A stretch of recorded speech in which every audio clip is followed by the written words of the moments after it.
Virage sans âme à haute vitesse et course au DRS, c'était le Grand Prix d'Arabie Saoudite 2025, remporté par Oscar Piastri devant Max Verstappen et Charles Leclerc qui a pris le premier podium Ferrari de la saison. Lando Norris est remonté en 4e place après une qualification un peu compliquée. George Russell et Kimi Antonelli sont 5e et 6e pour des Mercedes fortement frustrés de ce week-end.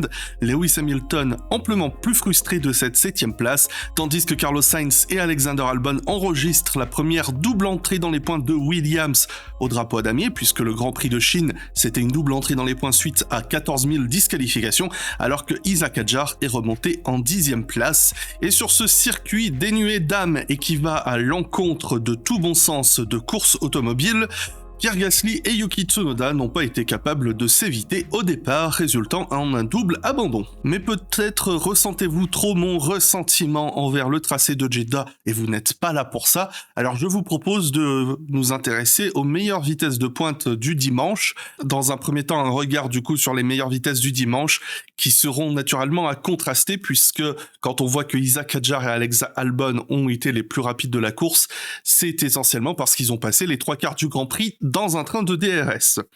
Malgré tout, ça dégage une certaine tendance à toujours confirmer des difficultés dans les vitesses de pointe pour les Mercedes et Aston Martin, quelque chose qu'on va confirmer en regardant les meilleures vitesses de pointe des séances de qualification, et on notera également des difficultés chez les Haas, avec Esteban Ocon Oliverman à 333 km/h au speed trap quand on les compare à d'autres pilotes éliminés comme les Kick-Sauber qui étaient à 339 et 336 dans cette même zone de détection. Et on note aussi une vitesse de pointe plutôt moyenne chez les McLaren face au Red Bull qui était plutôt en forme ce week-end. Stratégiquement parlant, il n'y avait pas grand-chose de bien original avec les composés les plus tendres de la gamme Pirelli. Enfin, c'est pas vraiment les plus tendres parce que maintenant il y a un nouveau C6, mais on avait les C3, C4, C5 qui font partie des gammes les plus tendres et on a eu des courses à un seul arrêt, majoritairement en pneus médium puis pneus durs, mais des stratégies inversées pour Lando Norris, Isaac Hadjar, notamment aux avant-postes qui étaient sur des stratégies alternatives pour essayer de remonter, ce qui a plutôt bien marché pour les deux. On notera aussi un très très long relais de Charles Leclerc qui a aussi très bien fonctionné. J'aurais pas grand chose à dire d'extrêmement pertinent, je pense, sur la polémique majeure du week-end. Si ce n'est que ce virage 1 est stupide, on a vu la même chose tout au long du week-end en Formule 2, également les années précédentes, c'est toujours la même avec ce virage 1. Donc très opportuniste de la part de Maximus d'essayer de défendre sa position en gardant beaucoup plus de vitesse que Piastri pour essayer d'espérer avoir un petit peu d'espace à l'intérieur. J'ai tendance à penser que c'est de la course, que Piastri n'avait pas nécessairement à laisser plus de place et que dans tous les cas, je pense que les deux ont fait ce qu'ils avaient à faire pour défendre leurs biens. Et pour le reste, la direction de course a décidé que ça méritait d'être sanctionné. Ils avaient prévenu avant le début du week-end que dépasser ou conserver un avantage à cet endroit-là se traduirait par une pénalité de 10 secondes. Étant donné que c'était le départ, ils ont été un petit peu plus gentils en le pénalisant de seulement 5 secondes. Je n'ai pas aimé le fait que ce soit sanctionné, mais il y a de très bons arguments pour la sanction. Et vous savez que c'est pas mon genre d'essayer à chercher le consensus, mais pour le coup, je pense qu'on peut vraiment laisser place à l'interprétation, à la double interprétation dans cet événement-là. Mais par contre, ce qui me chagrine un petit peu plus, c'est la manière dont sont pensées ces directives. Il faut être parfaitement devant, avoir la roue avant au niveau du rétroviseur pour pouvoir réclamer un virage ou pas. Enfin, ce sont des choses qui sont dites dans le code de conduite des directions, de la direction de course. C'est beaucoup trop bureaucratique à mon sens, ça enlève tout bon sens sportif, mais malheureusement c'est comme ça, tout comme le fait que j'aurais apprécié et j'apprécierais, je pense que beaucoup seront d'accord, que la direction de course intervienne auprès des équipes en disant rends la position sinon on va vous sanctionner de 10 secondes par exemple. On part du principe que la direction de course peut sanctionner, mais si on les prévient, la sanction sera plus dure. Donc comme ça, faut un peu obliger les équipes à rendre la place. Malheureusement, l'histoire a fait que les équipes étaient beaucoup trop contestataires à l'époque et ça crée beaucoup plus de conflits qu'autre chose, et finalement, la direction de course laisse les équipes décider si oui ou non faut rendre la position. Voilà, c'est ainsi, et je trouve que c'est assez malheureux, mais pour le coup, j'ai pas envie de blâmer plus de monde que nécessaire. Je me réserve pour d'autres occasions, et surtout ça nous priverait de parler de la course en tant que telle, et plus précisément de la course de chaque pilote. On va commencer par les pilotes McLaren. C'est donc la 3e victoire cette saison pour Oscar Piastri. Cela fait un total donc de 4 victoires pour McLaren en 5 courses. C'est un record pour eux depuis 1998. Une statistique que je trouve assez incroyable pour dire à quel point McLaren revient de très très loin. Avec un très bon envol, Piastri s'est assuré de prendre les commandes de la course, même si c'était des commandes virtuelles, puisque Verstappen les a conservées pendant assez longtemps, démontrant à quel point la position en piste était très importante à cause de l'effet du Dirty Air. Pour le reste, il a mené un Grand Prix assez solide, très peu d'erreurs, et même quasiment aucune. C'était surtout en qualification qu'il avait un petit peu plus de mal à extraire un tour parfait, et c'est une nouvelle victoire. Il prend les commandes du championnat du monde des pilotes. Ça fait 5 courses, on va s'intéresser au championnat en fin d'émission, et on va regarder ce qu'il s'est passé du côté du voisin de table, Lando Norris, qui était pour la première fois depuis un moment en bonne forme dans la voiture. Non pas qu'il se sent plus à l'aise, mais il avait un très bon rythme tout au long du week-end. Il était potentiellement le favori pour la pole position et par extension la victoire. Mais c'est symptomatique visiblement de son disconfort dans la voiture. Dès l'instant qu'il va commencer à chercher un petit peu plus, ce sont les explications de Andrea Stella, il va avoir plus de mal à prévoir le comportement de la MCL 39. Et ça s'est traduit par une petite erreur très coûteuse sur le circuit de Jeddah. Et il a eu une remontée en course qui était très compliquée au début. On le voit, son rythme de course en début de Grand Prix. Bon, il était en pneu dur, donc naturellement un petit peu plus lent, mais la remontée était un petit peu difficile. Il y a quelque chose qui me surprend un peu avec Norris, c'est des difficultés à remonter un peu dans le peloton. Ça se ressent depuis le début de saison. Enfin, on l'a vu aussi à Bahreïn, en Chine également. Et ça me surprend parce que Norris, habituellement, c'était pas un pilote qui avait un mauvais racecraft, pour parler un peu anglais, ça fait professionnel, mais qui avait une assez bonne vision de course. C'était vraiment, à l'époque, 2020, 21, 22, c'était un petit peu lui qui arrivait toujours à extraire le meilleur résultat possible en allant chercher des positions en piste et tout. Et là, j'ai l'impression qu'il a perdu un petit peu de ça. Alors ça se comprend dans le fait qu'il a du mal avec ce châssis, mais je trouve ça assez décevant, assez frustrant. Malgré tout, le rythme était bon sur la course, ce qui lui a permis de faire marcher la stratégie inversée, potentiellement du temps perdu contre Hamilton notamment, ce qui me permet de, encore une fois, en remettre une tartine sur le tracé de Jeddah. Je trouve que foutre une ligne de DRS à cet endroit, c'est n'importe quoi. Avant, la zone de détection était avant le virage et les pilotes se battaient pour ne pas la voir. Maintenant, c'est exactement pareil. C'est juste que c'est en début de ligne droite. Finalement, le problème, est-ce que c'est pas tout simplement le DRS? Je trouve qu'il est inutile sur ce circuit. Et je trouve cette situation globalement assez frustrante. Chez Red Bull, on peut être content. On avait une bonne vitesse de pointe comme on l'a vu plus tôt. La machine semblait plutôt bien marcher, même si on se gratouille un peu le cerveau, parce qu'on a du mal à savoir quand la voiture va marcher et quand elle ne va pas marcher. Pour Maximus, ça a été un très bon week-end, encore une fois, avec une bonne qualification, aidé par un petit coup d'aspiration de Yuki Tsunoda au moment opportun, mais même dans tous les cas, avant ça, il avait sorti un très bon tour. Et sur la course, identique, il y avait un excellent rythme avec les pneus médiums en début de course. Et quant à Yuki, ça a été un week-end un petit peu plus compliqué, même si il fait au moins aussi bien que ses prédécesseurs qui étaient en souffrance. Ça reste relativement insuffisant. Des erreurs dans son meilleur tour en Q3 qui lui ont coûté de faire un temps inférieur à son meilleur temps en Q2. On voit une 27.9 sur la Q3, son tour en Q2 c'était une 27.7. Et pour la course, dans l'incident avec Gasly, la direction de course a décidé que c'était un incident de départ. Je suis curieux de savoir ce qui se serait passé si Gasly était un petit peu sorti de la piste et avait évité l'incident. Est-ce que il aurait pu conserver la position ou est-ce qu'il se serait pris aussi 5 secondes? Je sais pas. Je trouve que les situations sont relativement similaires. C'est assez regrettable pour lui, mais cette semaine, Red Bull va lui offrir un petit peu de temps de simulateur consacré rien qu'à lui et lui offrir une petite journée à Silverstone avec la Red Bull de 2023 pour un petit peu mieux travailler avec l'équipe et s'affûter. Parlons chez Ferrari, ça a été une grande révélation ce week-end parce que si encore une fois on a du mal en qualification, le rythme de course était très bon. Enfin, dans une des deux Ferrari, dans l'autre c'était un petit peu plus compliqué, même s'ils sont sur des stratégies relativement différentes avec Leclerc qui a eu un premier relais beaucoup plus long que celui de Hamilton. Il y a pratiquement 4 dixièmes d'écart sur leur meilleur tour en course. On est sur du 45 centièmes d'écart sur le meilleur tour en Q3.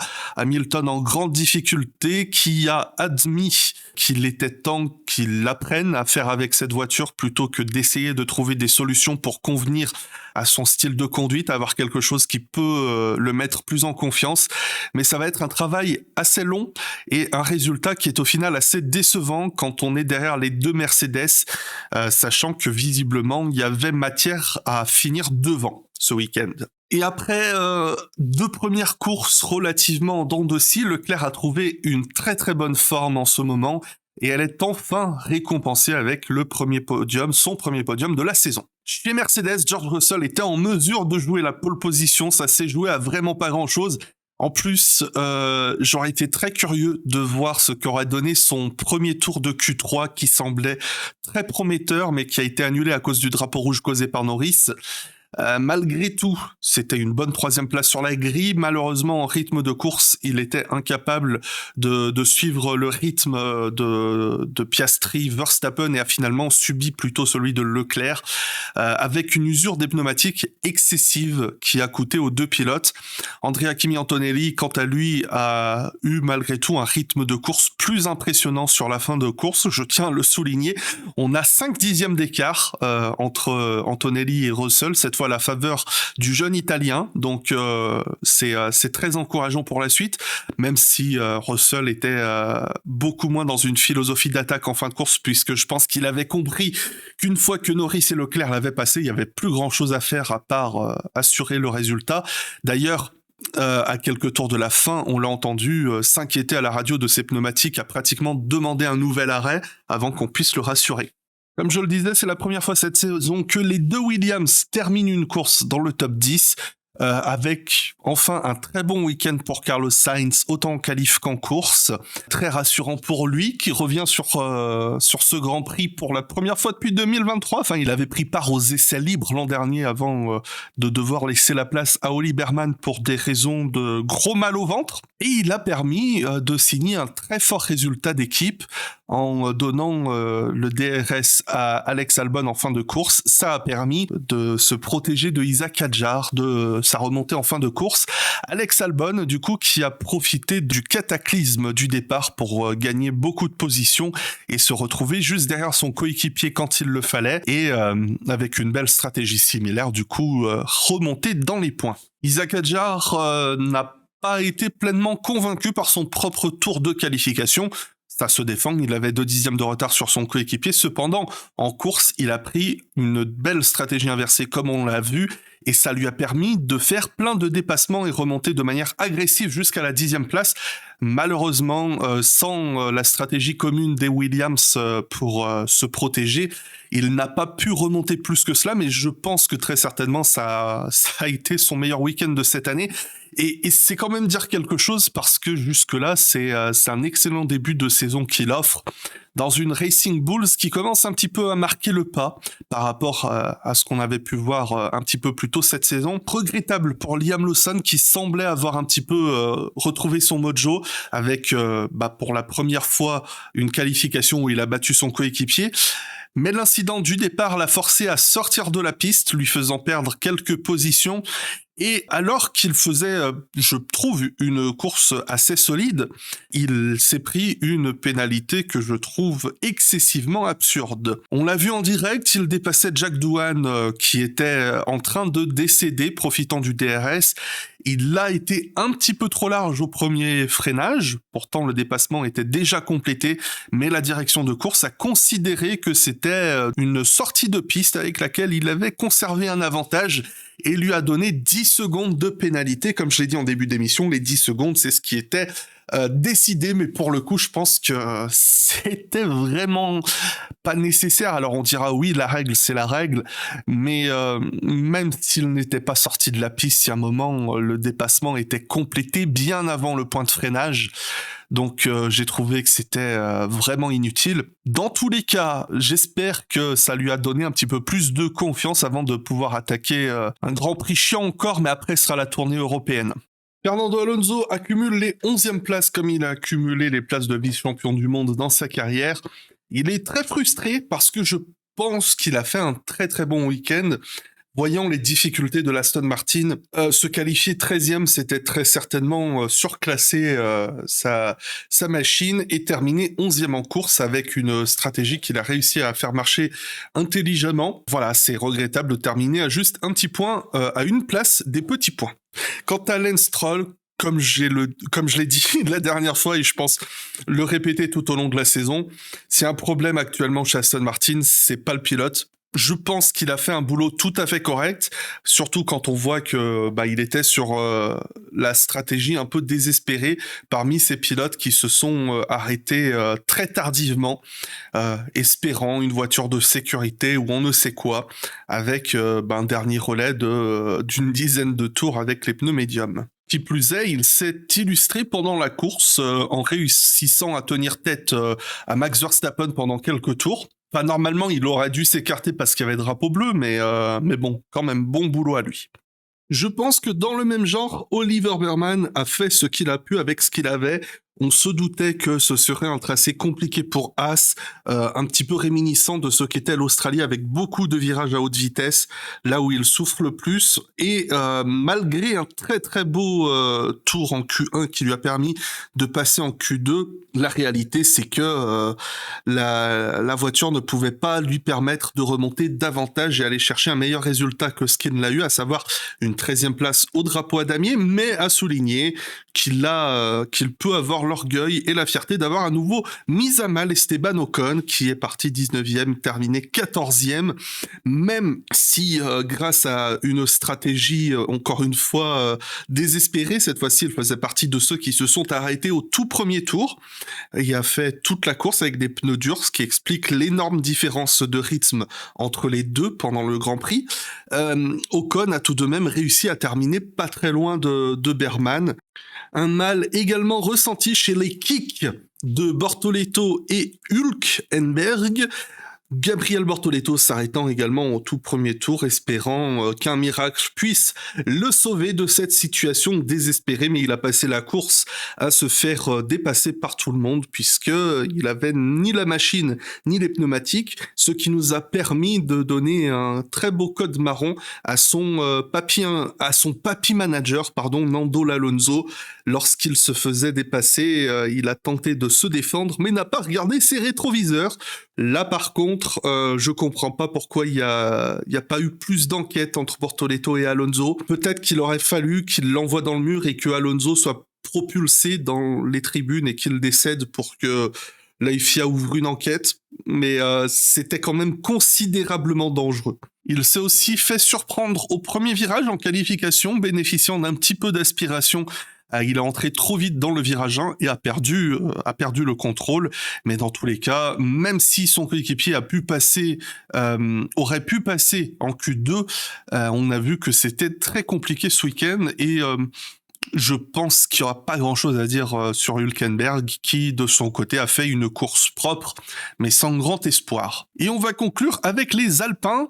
Pierre Gasly était en très grande forme, avec une 9e place sur la grille. Malheureusement, un accrochage avec Tsunoda a ruiné tous ses espoirs. Et pour la première fois cette année, j'ai trouvé Jack Doohan, enfin je l'ai pas trouvé, il était factuellement totalement hors du coup, mais c'était un petit peu moins le cas le reste du temps. À Bahreïn, on l'a vu vraiment dans le coup et tout à se battre. Là, il était vraiment à côté. Il a passé tout le vendredi à essayer de trouver des solutions dans la voiture. Il n'était pas du tout confortable. Et lorsque il a commencé à trouver un peu de confort, il n'y avait pas de performance avec le samedi. Et ça s'est traduit par une 17e place en qualif, 17e place en course. 5 courses se sont écoulées, je pense qu'on peut jeter un petit œil curieux au championnat du monde des pilotes avec Oscar Piastri qui mène 10 points devant Lando Norris et 12 points devant Max Verstappen. George Russell se retrouve un petit peu dans un no man's land à 73 points.